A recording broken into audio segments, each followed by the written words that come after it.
Good morning, students. Today we are going to study first chapter of our NCERT, जो कि है diversity in living world. This is nothing new. You have already studied this chapter to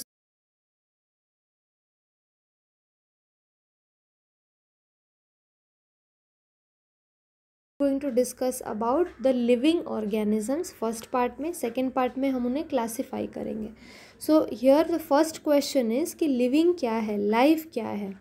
so life क्या है, उसके लिए दो definitions हो सकते हैं. क्या first one can be technical और जो सेकंड वन है वो फिलोसफिकल हो सकता है. टेक्निकल मतलब कैसे कि what are the criterias involve in living, हम कैसे बोल सकते हैं कि लिविंग है कि नॉन लिविंग है.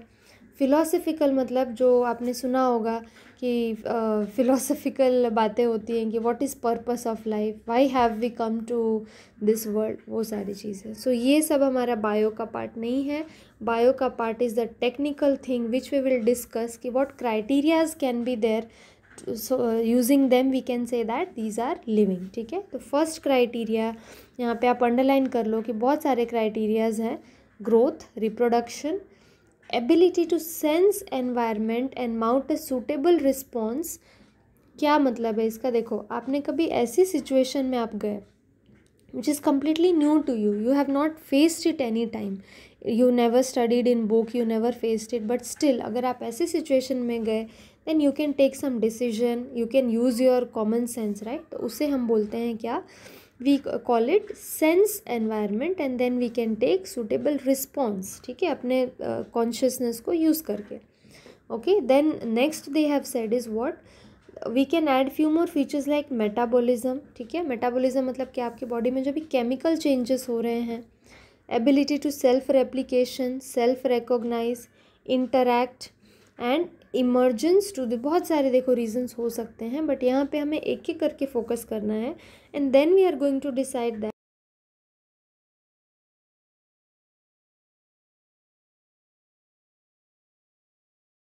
We are seeing growth. देखो, तो ग्रोथ का हम जनरल डेफिनेशन क्या लिख सकते हैं, दैट इंक्रीज इन मास. ठीक है, बॉडी के मास जब इंक्रीज हो जाता है तो हम उसे ग्रोथ कंसिडर करते हैं, right. So you tell me कि ग्रोथ आपको सिर्फ लिविंग में दिखता है या नॉन लिविंग में दिखता है. Let's first talk about living. ठीक है, लिविंग में हम plants as well as animals दोनों पढ़ते हैं. प्लांट्स में क्या है, क्या growth throughout the life होती है? Yes, right. इट मीन्स जब तक अलाइव है प्लांट, आई मीन ट्री बनने तक, लीव्स में branches, they will keep on growing and increasing in size. But tell me what about animals, क्या उनमें throughout the life growth होती है? नहीं होती है ना. आफ्टर सर्टेन एज, जो कि मैक्सिमम ग्रोथ हो चुका है, उसके बाद बॉडी के साइज़ में या हाइट एंड ऑल में चेंजेस नहीं होंगे. हाँ, वेट गेन हो सकता है, वेट लॉस हो सकता है, but that is not common in everybody, है ना. ये अपने अपने ऊपर है what kind of food they are taking, so that can lead in to weight gain और weight loss, but that is on the criteria for growth. Growth मतलब क्या है कि मास ओवरऑल इंक्रीज होना, but in complete species, not only in one. इसीलिए हम weight gain और weight lose को इसमें काउंट नहीं करेंगे. सो देखो, जब हम प्लांट्स की बात करते हैं, प्लांट्स में जो सेल डिवीजन है वो कंटिन्यूस होता है, थ्रू आउट द लाइफ होता है. बट एनिमल्स में क्या होता है, एनिमल्स में it is not always taking place. Suppose in humans if we talk about, तो 18 ईयर्स तक जितना ग्रोथ होना होता है हो जाता है. उसके बाद ग्रोथ कैसे होता है, mostly it takes place in repair. Repair मतलब समझो आपको वुंड है कहीं पे, you have got hurt somewhere, so after few days you will find that वो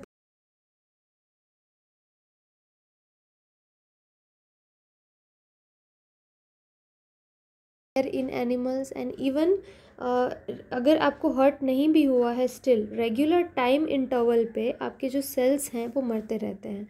okay, so there is a fixed life span of each cell. Like अगर आप RBC की बात करते हो, so we have already seen that every 120 days old RBC will die and new are going to be formed. Same way with WBC, all the cells, and even your epithelial cells most importantly, है ना, कि पुराने निकलते रहते हैं and नए वाले आते रहते हैं. So you might feel no कि स्किन ड्राई हो गई है, बहुत स्किन निकल रहा है. So that is a normal thing. Old ones are coming out and new ones are taking the place. So यही है कि क्या होगा, प्लांट्स में थ्रू आउट द लाइफ होगा ग्रोथ, वेर एज एनिमल्स में क्या होगा, सर्टेन एज तक होगा एंड देन सेल डिविजन किस लिए होगा, it will only occur to replace the lost cells, right. So unicellular में भी क्या होता है, सेल डिविजन. देखो यूनिसेल्यूलर ऑर्गेनिजम्स में ग्रोथ ले लो, रिप्रोडक्शन ले लो, everything is taking place by cell division only, mitosis, meiosis, whatever you consider. Now next they have said is in vitro culture. In vitro, जब आप vitro की बात करते हो, इट मीन्स कि we are talking about in lab. Lab में जो scientist experiment कर रहा है, आप भी जब हायर क्लासेस में जाओगे you will be using that. So in lab using control conditions, जब आप किसी बैक्टीरिया, वायरस या पैथोजन को ग्रो कर रहे हो, सो that is in vitro. So with in few minutes only उनका बहुत ज़्यादा साइज़ इंक्रीज़ हो जाता है, आई मीन नंबर इंक्रीज़ हो जाता है, सेल डिविजन हो जाता है, and then you can use it to you can even count it using microscope. So that's what they have said here is that simply counting the number of cells under microscope. Okay, अब क्या बोल रहे हैं कि majeure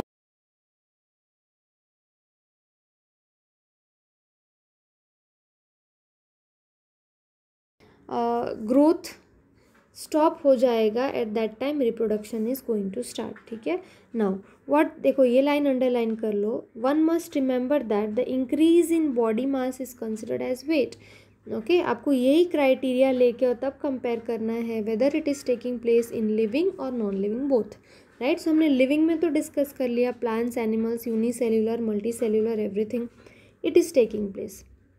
but if we consider this particular criteria कि growth का मतलब क्या है कि बॉडी मास का इंक्रीज़ होना. So this we can see in non living things also, right. Suppose कि आप एक वुड का पीस लो, स्पेशली इन मानसून. आजकल आप नोटिस करते होगे कि if your room's door is made up of wood, अगर वुडन डोर है आपका, तो वो आजकल क्लोज़ करने में, ओपन करने में थोड़ी प्रॉब्लम होती होगी. क्यों ऐसा होता है? Because of the moisture present the size is little bit increased. ठीक है, मास इंक्रीज़ हो चुका है. वैसे ही आप अगर रेलवे ट्रैक्स की बात करो, the iron one, so in summer because of excessive heat वो भी थोड़ा एक्सपैंड करते हैं. So that can also be considered as growth, because growth मतलब क्या, बॉडी के मास में इंक्रीज़ होना. We have underline already. Okay, और यहाँ पे क्या एग्जाम्पल दे रखा है, you can underline it, please underline. Non living objects also grow. Okay, if we take increase in body mass age criteria for growth, अगर हम ये क्राइटेरिया यूज़ करते हैं उस हिसाब से तो लिविंग का भी ग्रोथ होगा. कैसे? एग्जाम्पल्स दिया है, mountains, boulders and sand mounds to grow. ये ग्रोथ का क्या मतलब है? सपोज़ यहाँ पे थोड़ा पहले सैंड था, then with time what happens कि इसके सरफेस पे आके जमा होता जा रहा है और भी सैंड या rock and soil and whatever, and then the size.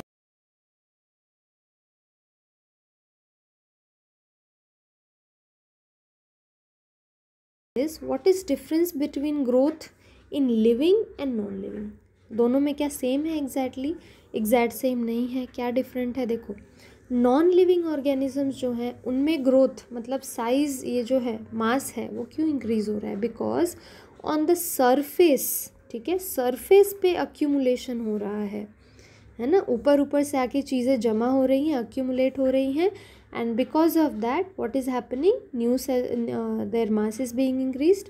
And whereas जब आप लिविंग की बात करते हो, सो ग्रोथ क्यों हो रहा है? Growth is occurring because of internal events, है ना, सेल डिविजन हो रहा है बॉडी के अंदर. So in living the growth is going to be because of the internal changes, whereas in non living growth is going to be because of what, accumulation of material on the surface. ठीक है. And living में क्या होगा? Inside की वजह से होगा.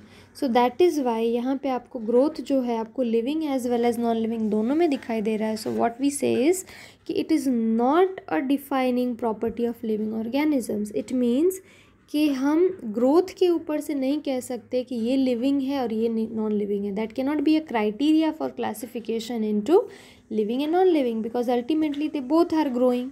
इसीलिए नॉन डिफाइनिंग है। प्लीज़ इसको बॉक्स में कर लो या अंडरलाइन कर लो so that it is visible from far only.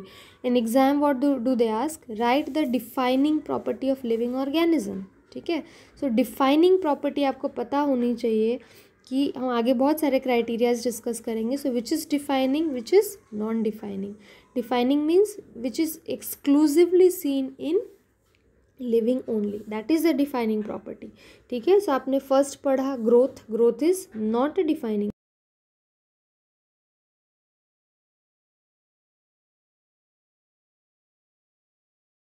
में या नॉन लिविंग किस में देखने को मिलता है ना। सो ये जो रिप्रोडक्शन का कैरेक्टर है you will see exclusively in living only. ठीक है, नॉन लिविंग में आपको देखने को नहीं मिलेगा रिप्रोडक्शन, है ना। ऐसा तो नहीं है कि आप दो वुड के ब्लॉक्स आजू बाजू रख दोगे and when you come after few days you will find a third piece of wood over there, ऐसा तो नहीं होगा। Okay, so in living only you will be able to see. So यहाँ पे बहुत सारे एग्जाम्पल्स दिए हैं। Take pencil in your hand, as we discuss keep underlining, this is only the idea to learn this, नहीं तो आपको पूरा स्टोरी जैसा लगेगा and you might not be able to remember it. ठीक है, अब मल्टी सेल्यूलर ऑर्गेनिजम्स में कैसे होता है reproduction, see we have study chapter 2 and 3, it means now this paragraph becomes very easy for you, right. So multicellular organisms में क्या हो रहा है, वो क्या बोल रहे हैं, it refers to production of progeny, progeny का मतलब है ऑफ स्प्रिंग। ठीक है, जो नई लाइफ प्रोड्यूस हो रही है that is progeny, possessing features more और less similar to those of parents. सही बात है, आप मल्टी सेल्यूलर की बात करोगे so progeny produced will be similar. अब टाइगर का बच्चा टाइगर की तरह दिखेगा ना, ऐसा तो नहीं है डोंकी की तरह दिखने लगेगा। Okay, so invariably and implicitly we refer, ये सारे एडजेक्टिव्स याद रखने की कोई ज़रूरत नहीं है। सो मोस्टली आपको क्या बोलना है कि मल्टी सेल्यूलर ऑर्गेनिजम्स में जो रिप्रोडक्शन का मेथड है that is mostly sexual reproduction, you know what it is. Okay, अब you already have seen that in lower organisms asexual reproduction भी होता है, राइट। सो क्या बोल रहे हैं, organisms reproduce by asexual means also. कुछ एग्जाम्पल्स दे देने हैं आपको कि which organisms will reproduce through sexual reproduction and कौन से एसेक्सुअल होंगे। सो चलो कुछ एग्जाम्पल्स देखते हैं, please underline. Fungi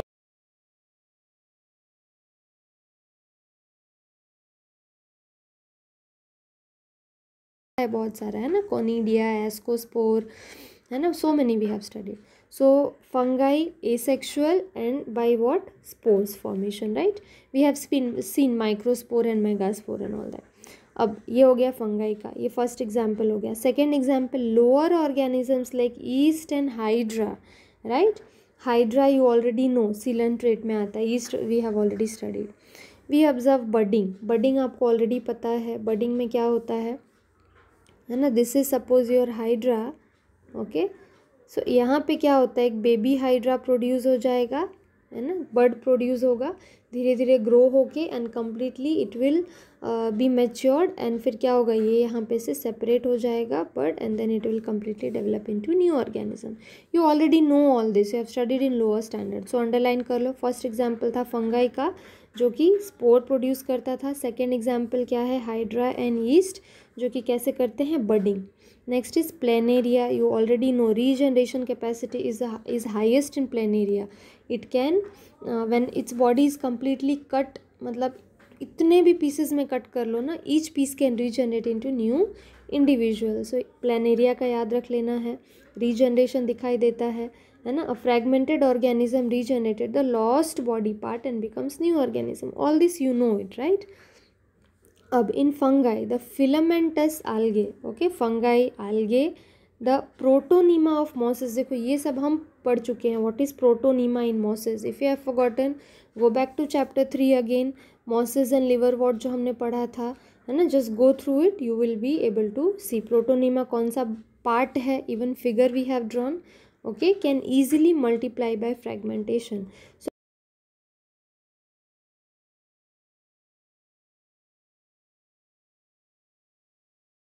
in theory as well as in MCQ, right?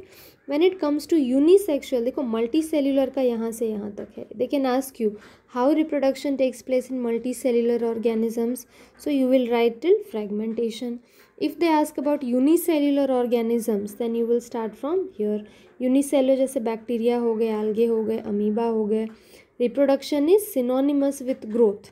It means what? Mostly by cell division they will take place, right? So unicellular organisms में growth or reproduction, they both are same. It means by cell division, increase in cell number, right? Or mass.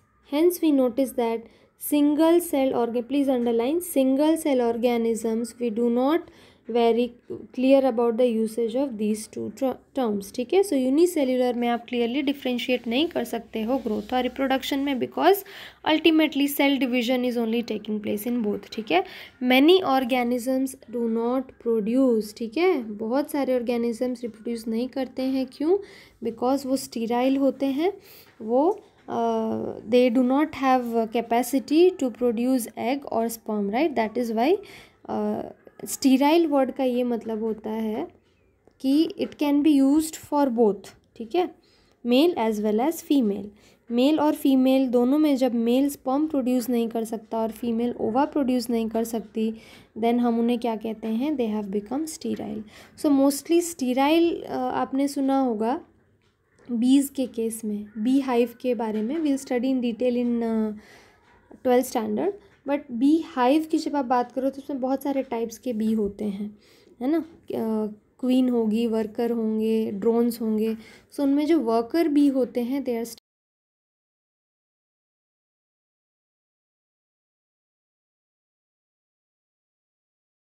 We will study in 12th की दो diseases होते हैं, Turner syndrome, Klinefelter syndrome. उसमें individual sterile हो जाता है. That is because of genes में कुछ म्यूटेशन हो जाता है, उसकी वजह से. We will study in 12th.